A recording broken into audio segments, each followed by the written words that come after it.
All right, thanks, Neil. We had T. Ray Malone from the defensive side. Now we got Roman Clay from the offensive side.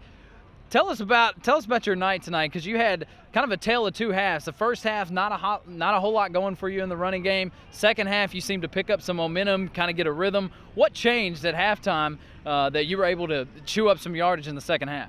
Well, I think that, we were able to just make some adjustments. We weren't really getting the looks we wanted in the first half to be able to run the ball.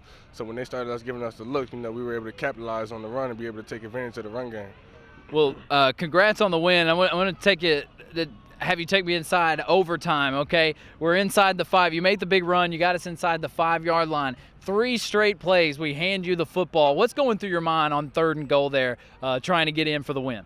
Well, I mean, we got down to the 5-yard line, all credit to my O-line, but once we got down there, it was just we had to man up, and everybody had to get a hat on the hat, and we had to see who wanted it more. Obviously we wanted it more because we came out with the win, so, just credit to my O-line being able to get the blocks.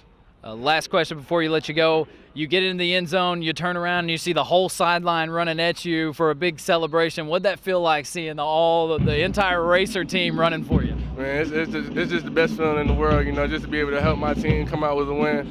I'm glad we got the win, because now we get to go back home to Murray happy with a win and, be able to celebrate. Yeah, it's a happy bus ride. Congrats on the win. Thanks for stopping by. We're gonna bring Coach Stewart in now. We've got Coach Stewart's gonna give Roman Clay a big hug. That's well deserved. Talk about let's start with him. Talk about the effort for him, specifically in the second half. The first half, not a lot going for the running game. What happened in the second half, and talk about his performance? Well, they just kind of gave us some looks, and we just kind of went to it. In the first half, we were trying to get the ball on the perimeter. KD was doing a good job getting the ball on the perimeter, and they changed up their defense and started putting a little bit more people out there. So we just kind of started welding in the run, and had some good runs, had some success, and credit to him, man, because he didn't have a lot of big runs, big just yard-chewing runs, but, man, he ran the rock hard tonight. Very, very proud of him. Very, very proud of very, very, very proud of this team. Going into this thing, we were beat up. I mean, you look out there and you got some young players stepping in, playing some snaps, and playing a lot of snaps. You got Joe Irby out there one-handed,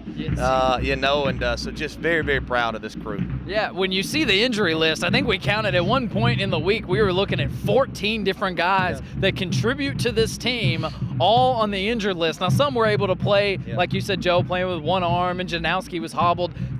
You've talked a lot about the fight in this team. A lot of people look at the record and they say, well, how much fight can they have? Look at the record. Talk about tonight, what they were able to show you with all those injuries, still coming through with the win on the road. Well, it's like we talked about at the beginning of the week. The kids knew. I mean, our players, they knew the injury list. They knew who was there and who wasn't there, and they knew who was going to have to step up. And that's just what it is. It's whoever's time it is for their number to get called, they've got to make sure that they're doing what they're supposed to do through the week to prepare themselves. And we did that, and we did it on limited reps. I mean, you're talking about a week where you don't have very many D linemen, so you can't do a lot of inside reps and work your run game.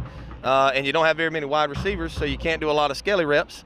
And I thought the kids, they battled hard throughout the week. They made the best of it. Our coaching staff made the best out of it. I've never met and jogged through with so much in my life, because that was all we could do was meet and jog through. And I think Tuesday and Wednesday we had 20 more minutes of meetings than we did practice time, out on the field. And it is what it is, I mean, we were not going to come in here and make excuses and talk about how beat up we were. We were just going to go play ball, and that's what the players did. And, man, I'm awfully, awfully proud of this crew. Last thing before we let you go and enjoy the happy bus ride home, K.D. Humphries, he's sacked 8 times in the game. He just keeps getting up off the turf, keeps fighting. Talk about his performance, being able to do that even after getting hit 8 times and getting hit more than 8 times and getting sacked 8 times. Tough, gritty kid, You got, like I said, man, you got Joe Irby up there. He's one-handed, and he's doing all he can to hold guys out, and we had some protection issues, and they're a good football team. Now, their front four is probably one of the best that we've faced this year, and that's including NIUs and Western Middle. I mean, they are a good football team from an athletic standpoint, and man, what a gritty performance by KD. He just, like you said, he just kept getting up, and even more so, he kept going through his progressions and his reads. He never let his eyes drift down to the D-line to see what was coming at him, and he just sat in there and made some plays with his feet, and we had some guys step up out wide and made some plays, and and the defense made some plays when they had to. So I hadn't looked at any stats. I really don't care. I'm just awfully proud of the effort of these guys.